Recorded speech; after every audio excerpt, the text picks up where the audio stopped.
Linda. Hi, Julie. How you doing? I'm good. Thank you so much for taking time out of what I know is a very, very busy schedule and to chat to us a little bit about organic skin. Those of you that don't know Linda is the Director of Operations for Ilike Organic Skincare, which is, which are a 3-year sponsor of the SpaHive event. So Since the beginning. Since the very beginning, we're very, very, very, very grateful to have the support of Ilike Organic Skincare. And it's a brand that we love, recommend to all of our clients, whether it's a medical spa, a day spa, because I'm of the philosophy that, to get really amazing ingredients, we can use organic products combined with technology and don't have to put harmful chemicals and synthetic ingredients on our skin. So we're going to talk a little bit about that with Linda today. Linda, tell me, the easiest question that people say to me is like, well, I use a natural product line. It says natural. It says certified natural ingredients or naturally derived. What's the difference between product lines that are organic, certified organic, natural, naturally derived, oh my gosh, healthy skincare, all the words that they use as marketing gimmicks. Right. Well, first off, Julie, thank you for having me, and we are delighted to be a sponsor of SpaHive and supporting the whole initiative and communication and partnership and working together to create a stronger industry for overall health and wellness, for mind, body, and just spirit, all of it together. So grateful for that. This is an open can of discussion and can be very diverse in the discussion. But basically in the cosmetic industry, it is not regulated as to what is natural, what is organic, what is certified organic in the world of packaging and marketing. There are certain claims that you can make, but basically the rule on the labeling is if you've got one product that is at 90 or one ingredient that is at 99%, you can mark on that particular product 100% organic asterisk, and the consumer has to be intelligent enough or smart enough or want to know more to go to the back of the label to read what that asterisk is. And that asterisk means that wherever you see that asterisk, those are the ingredients that have been either confirmed as naturally grown, which I'll get into the various definitions in a minute, what is certified natural or certified organic, and if it's USDA or if it's international. So the labeling gets a little bit confusing. And then if that particular ingredient or set of ingredients have the various certifications like a USDA label, then that USDA sign can be used on the labeling, or in our case, it's BDIH, which is our certification, global certification, that is used on the label. But the consumer has to be ready to look at the back to see, is it all of the ingredients? Does everything have that asterisk? Or is it one or two that have it? And the rest of what is in there can be what they call naturally derived, which means the ingredient may have been harvested or picked naturally, but it's gone through some type of processing or has had various pesticides, fertilizer, or chemicals used to on it at some point. And so it's very convoluted in where the cosmetic side of it goes. So it's difficult for the consumer to maneuver it. The regulations stateside, however, are not getting any stricter. And the U.S. does not participate in the BAFTA, which is the International Trade Organization, or BioFAC, BioFAC was the International Trade Organization. We are not a participant. In 2002, 5 of the main certification groups came together. One of those is EcoCert, which is who are knowledgeable in organic and natural. They're familiar with EcoCert. EcoCert is participates in Cosmos and also in our certification, BDIH. Cosmos standard is what the EU is moving to, and how that happened, and I wish the U.S. would participate in it, but we choose not to. That the 5 organizations came together and they wanted to create the single harmonized standard for what is organic and natural in the cosmetics, and what it would be in the best interest of the consumer and the industry as a whole to create the natural standard. So that was in 2002. It took them 8 years to do the research, come together as a group, agree on what those certification standards are, because they are made up of the 5 largest throughout the European Commission. And so that includes the Italians, that includes BDIH, which is actually made up of 4 countries under the BDIH certification. EcoCert is part of it. And then there are the French that are part of it, as well as, I believe it's the Swedes or Switzerland. I get those confused. But the group came up with very specific standards on what can be used. And so products that are coming out of Europe, you will see going over the next probably 8 years during this next conversion period, moving to a Cosmos standard, which talks about not just the ground that it's grown on, what is used on it as far as type of fertilizers, what is the green technology, that there are no GMOs, which are outlawed already in the EU to be used. And then it goes further than what we do here in the U.S., because those standards, BDIH included, which is ours, it regulates the packaging process. So it's not only the harvesting and the manufacturing product of it, how do we harvest out the pulps, the essential oils, whatever it is that we're doing with the ingredient, but then it is also the manufacturing process, as well as then the package itself. Is it recyclable? Is it biodegradable? Is it a combination of both? All of those are included under the European certifications, not all of them, but the BDIH and the Cosmos being the standard to which the EU is going to.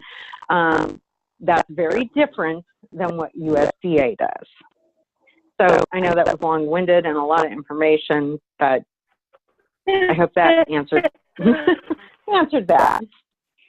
Yeah, so, I mean, as a consumer, so let's just say I'm a consumer, and I mean, I am a consumer, but I'm more knowledgeable one, I'd like to think. But when I go to Whole Foods and I see a product line that says certified organic, or I go into a spa. That doesn't necessarily mean that every product in the bottle is certified organic. Correct. It doesn't mean that every ingredient is a certified organic unless there is by the USDA standards. Again, so when I'm speaking to USDA standards. So if it is made here in America, then the labeling on it is different and than what is accepted in the EU. So, and Japan as well, because Japan is very difficult standards, toughest in the world. And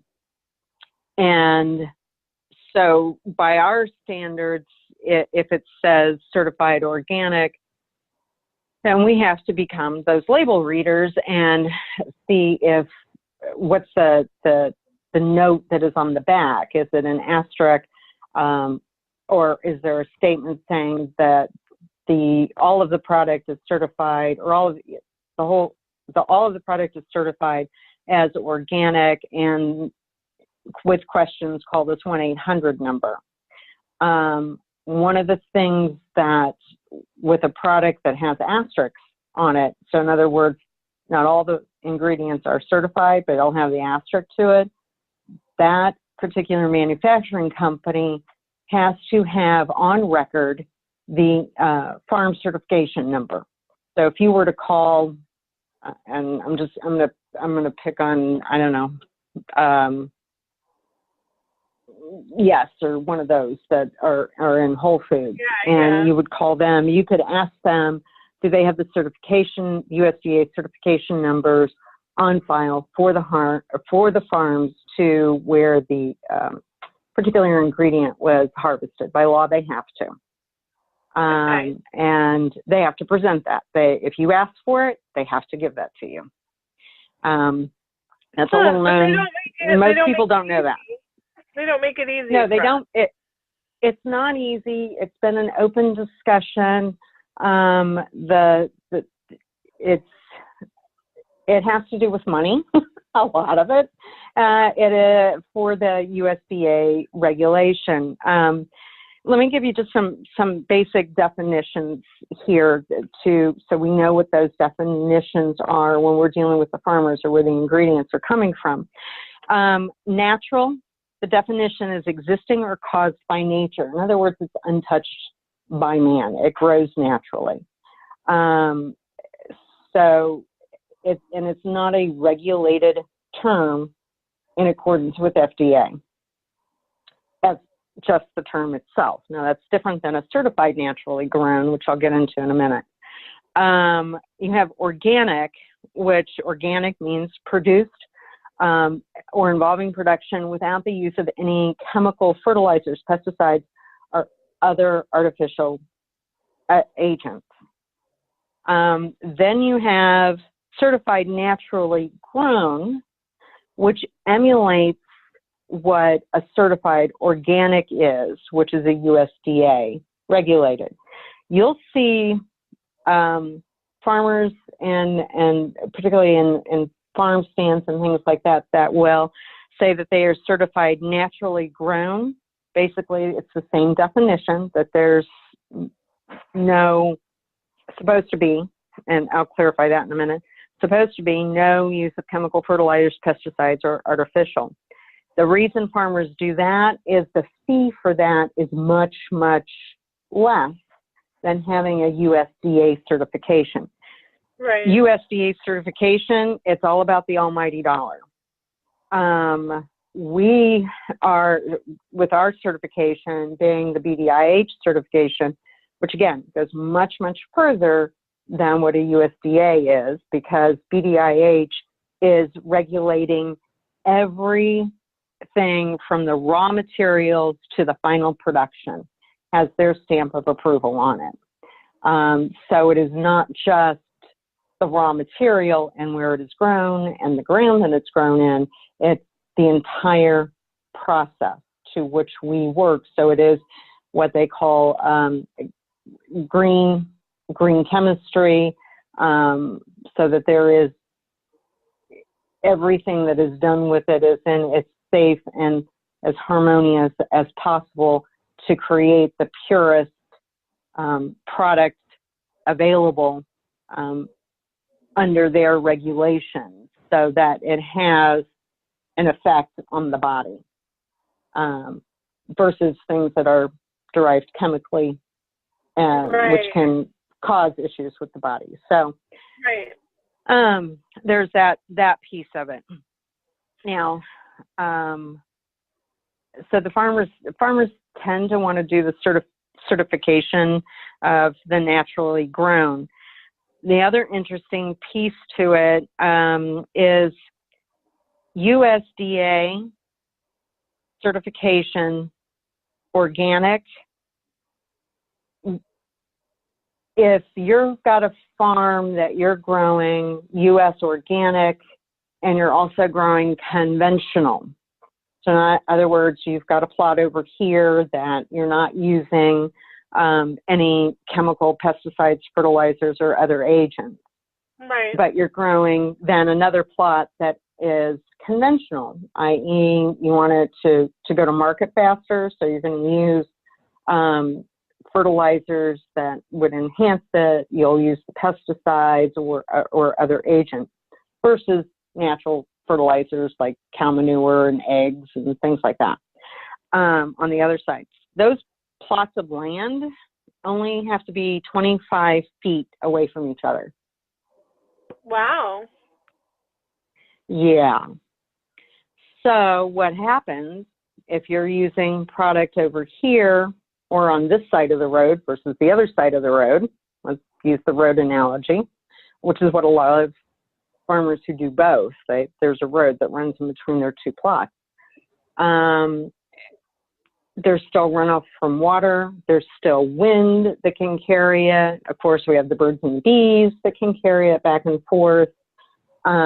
So certified organic doesn't guarantee the product is completely free of all pesticides, residues, or genetically modified organisms, contamination. And the USDA actually says that in one of their reports. And I've read a lot of reports. They get very technical. So tell me this one then, if when someone, I'm a spa owner and I want to bring in a healthy organic product for my spa, what is your advice? What do I look for? Personally, I would look for certifications that are European certifications. And outside of U.S., or you go to smaller indie brands like Wild Air Farms, who does the body products, that works with us with SpaHive. Lisa from Wild Air. Yep. Yeah, because what happens with those smaller indie brands is they're going and working with their local communities. So if they're making those products themselves and they want to have that organic or certified natural to it, then they're going to work with their local farmers and be able to get the ingredients from them, or they're going to be sourcing their ingredients through various manufacturers who do nothing but bring into the U.S. certified organic, or they do the certifications. They have the certifications for ingredients that they're bringing in. So, i.e. shea butter or shea, and it's coming out of the African area, then that is a fair trade in most cases. So it has the various certifications for those particular countries, and the manufacturer or the distributor who's bringing it in has those certifications. So then the smaller business can use those certification numbers. They're able to put that into the records. So all that information is there. But if you're looking for high performance products under strict regulation, then I would tend to look to those smaller companies that are making the products or that have the certifications that you would be able to see, or go and look at what is coming out of Europe and Asia for those certifications. I hate to say that. I wish the U.S. would run stricter, but they choose not to, and this debate has gone on longer than I've been in the industry, and that's been a very long time. And it, quite frankly, it has to do with the federal government and the almighty dollar.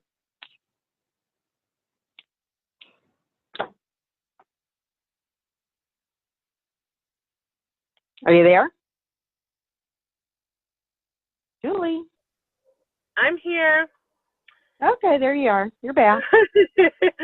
I know that Ilike uses whole pulp in the product lines, in the product line, and that you don't use extracts, and that's a big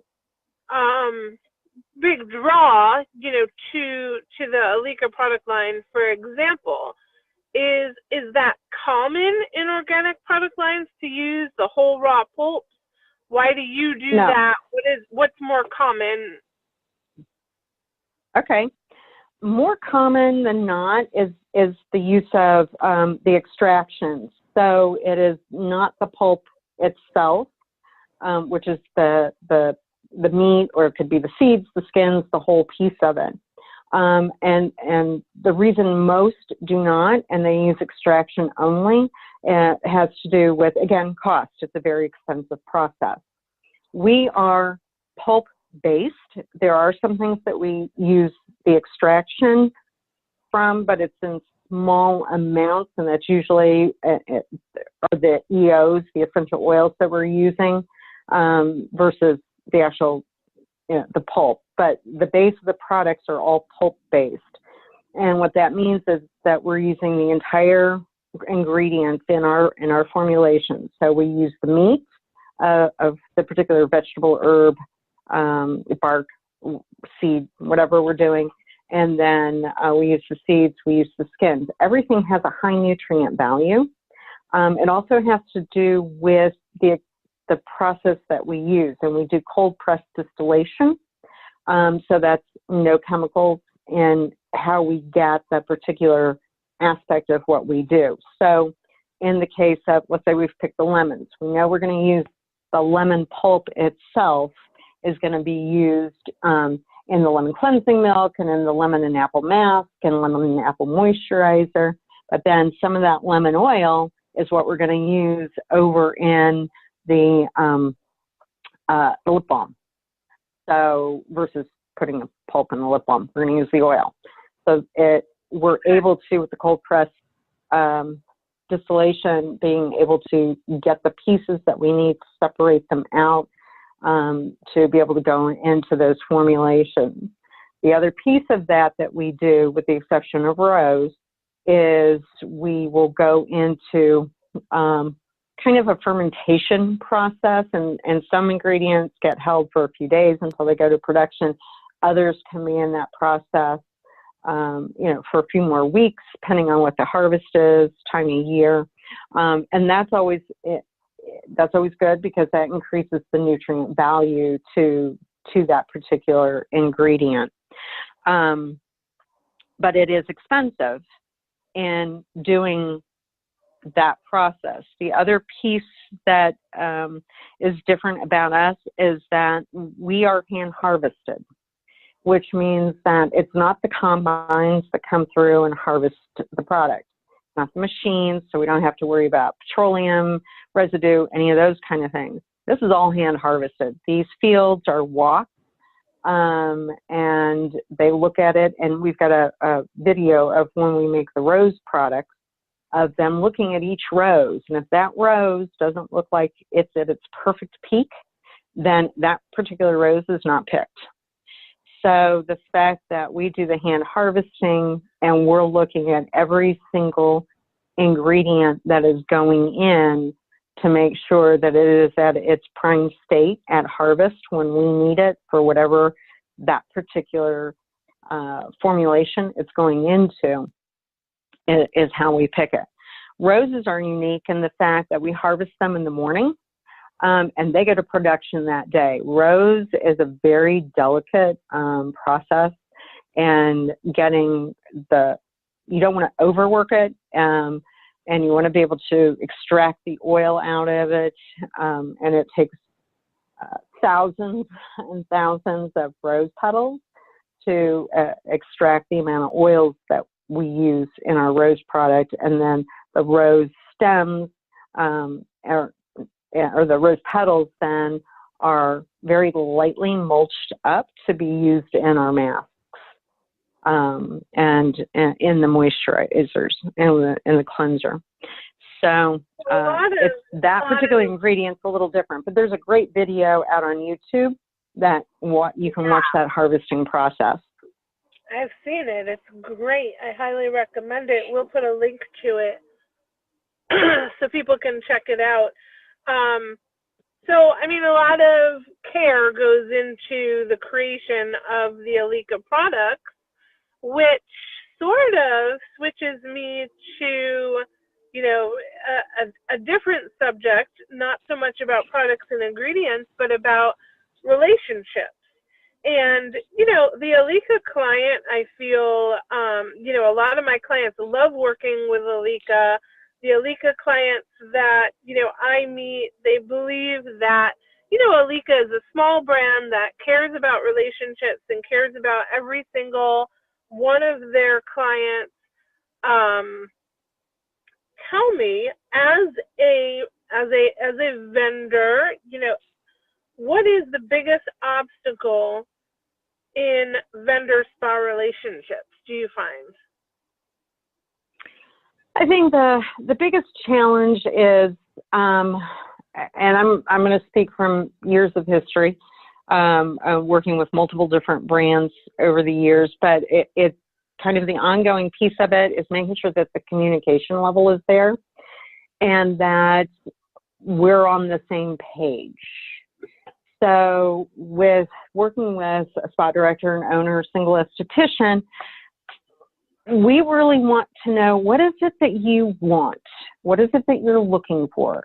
So as a prospective and existing client, you've got a vision in your head, and our job, I see it, and this is how I've tried to lead the company, is that we're here to help you create that vision.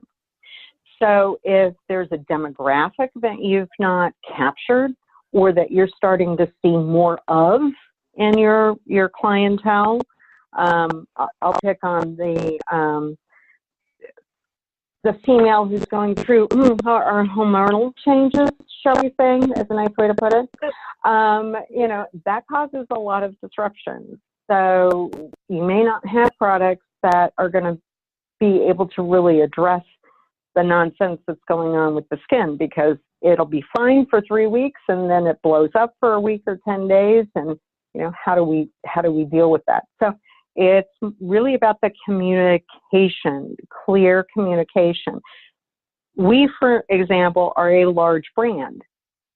I do never expect anybody to carry every product we have. I would love that, yes, but not expected, because you've got a demographic that we fit, and we want to make sure that that's what's happening. So you'll get a lot of back and forth communication and questions, and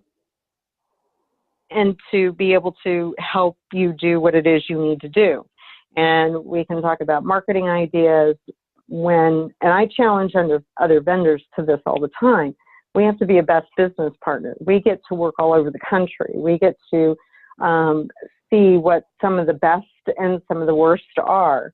And how do we help share that information to bring in different events, how to create energy and excitement behind the brand for staff and for the esthetician or massage therapist or nail technician, and then how to create that for your guests, your end consumer, so that you have the opportunity to sell retail, which is where you make your highest profit margin.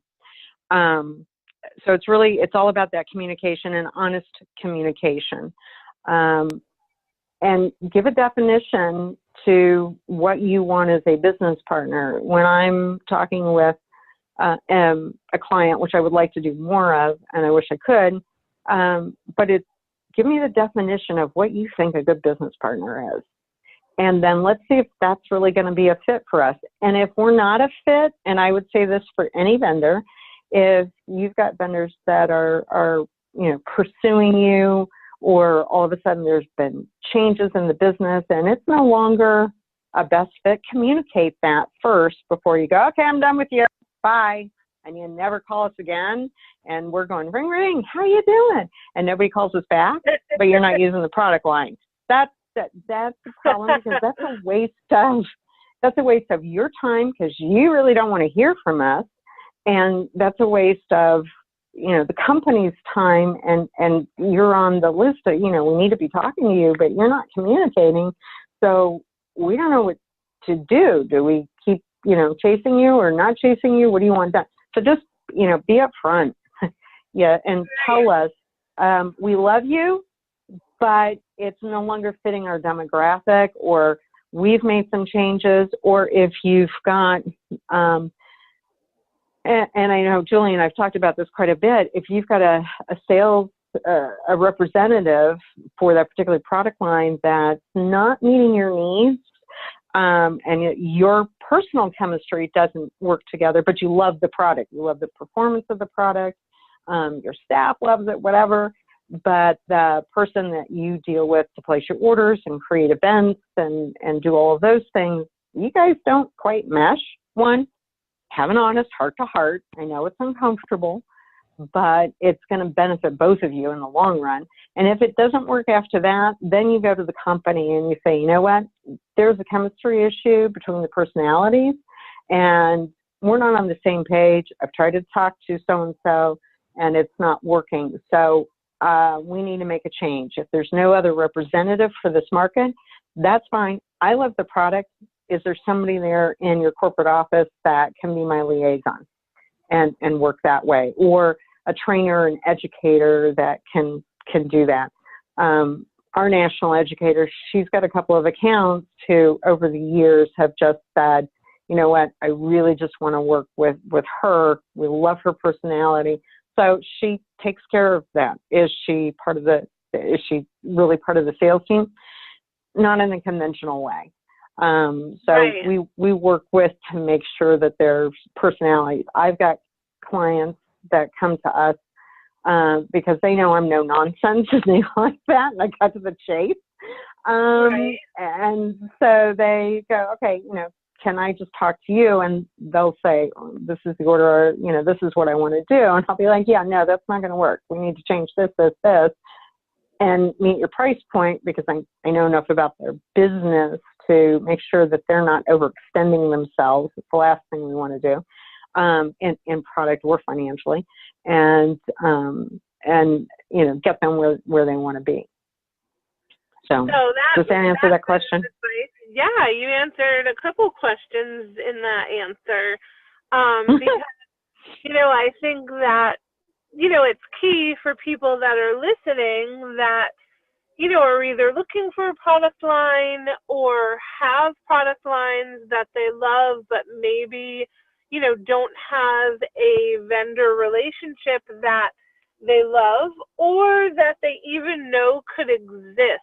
Because, if you've always done it one way and you didn't ever really have an expectation from your vendor relationship, I think it's a good tip that, and we believe that in the SpaHive, which is really how we pick our vendor sponsors, are not just about products and bottles, but the relationship that you have with your vendors is critical, because they can be a huge, huge support to helping you motivate your team, grow your business, sell more retail. So I think that's a huge, huge, huge, huge key point that you mentioned. So before we end, is there anything else that you want to add? Any other tips for our listeners? The biggest thing I would like to share about or continue about is that vendor relationship. We need you, you need us, no matter what it is, and that can be towels, machines, product, whatever, is to communicate your needs. And when your needs are not being met, before you give up on a product line, communicate what's not being met. Because at least my team, myself, and a number of other companies that I know well, we will amend that to say, all right, I'm sorry, we didn't meet your expectation. And perhaps that was never clearly defined, depending on how long you've been a client of that particular company. And staff changes, people change, so sometimes we have to redefine that. But be willing to have those.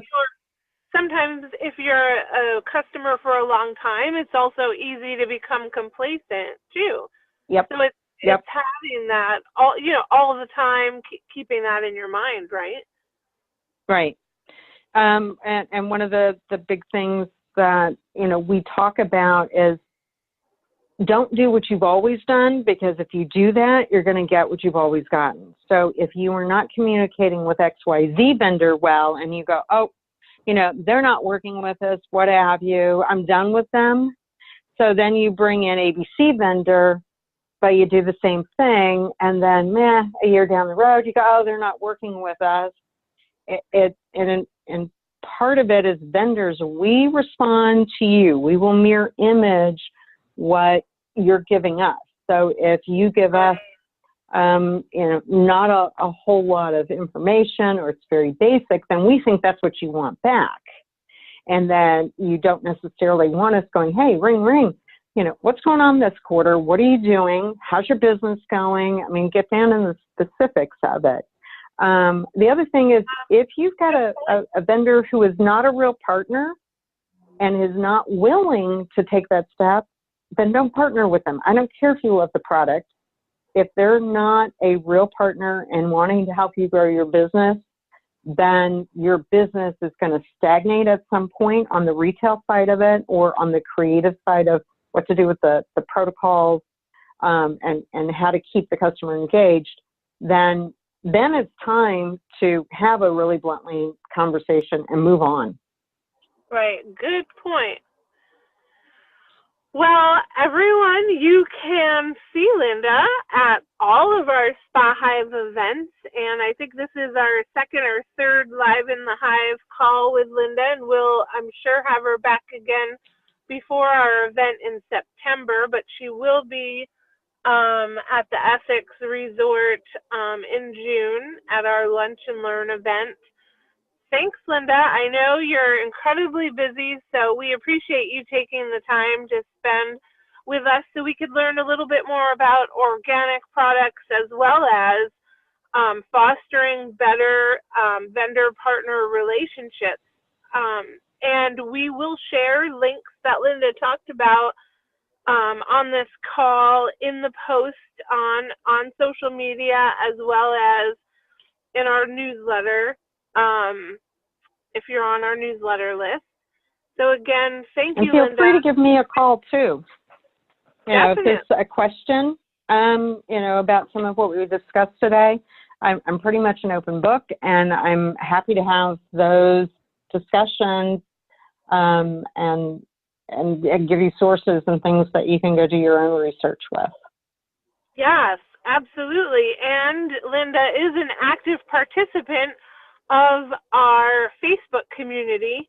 So if you think of any questions, go ahead and directly either message her or direct the questions to her right in the Facebook group, because most likely if you have a question, so do other people, and there are no dumb questions, because we've been misled for years about, organic and natural. So I'm thankful that Linda cleared some of that up.